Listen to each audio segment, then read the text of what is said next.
Yeah, well, good morning to you. About 24 hours after Russian rockets rained down across Kyiv, millions of Ukrainians are once again taking shelter this morning in bomb-raid buildings and basements, and that is because the government here has issued yet another air raid siren for a number of regions across Ukraine. We've also received updates in the last hour. The official death toll has now climbed from those strikes yesterday.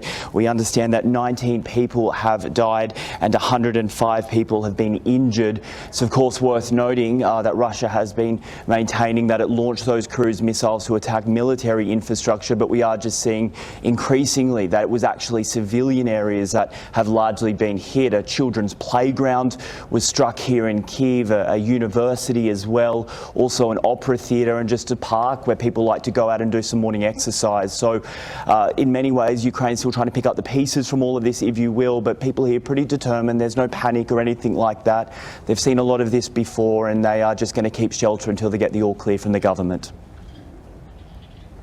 Listening to what the government is saying at the moment, is there an indication that there might still be an escalation in the hostilities at this stage? Well, I mean, what the Ukrainian Defence Ministry will say, and also the political leadership, is that they are defending their territory from Russia's invasion, and that launching rockets into civilian areas is not going to deter them from that. We know from independent experts and what we're seeing on the battlefield that Russia really is struggling to hold a lot of its territory that it took at the beginning of this sort of second phase of the war after 2014. The Ukrainians really have got the wind in their sails, if you will, and are taking back territory in counter-offensives, and for that reason President Zelensky overnight has really decried what the Russians did yesterday, effectively saying that they can't seem to win or make progress on the battlefield, so instead they're targeting civilians. He went on to say that we will just make the battlefield even more painful for them, but as I say, right now that also therefore comes with a warning that we could expect more missile strikes in coming days or weeks, and for that reason a real reiteration right now not to ignore emergency messages and to seek shelter when those alarms go off. And then, of course, just from a civilian perspective, and you were in a park yesterday when one of those missiles struck. How are you holding up? I see people moving behind you.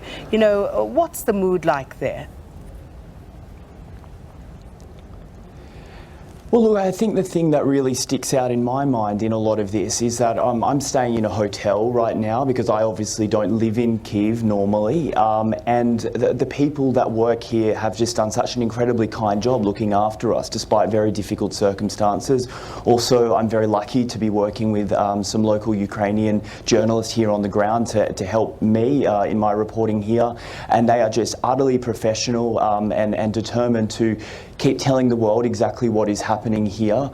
We saw some quite heartwarming scenes, if you will, yesterday when those rockets were raining down on the capital city. People were sitting in the underground train stations here trying to take shelter, and they broke into song and were singing with each other. And as I say, they are determined to fight for their freedom here. They maintain they won't be terrorised, but of course no city or country should have to go through these types of strikes on civilian areas, I should say.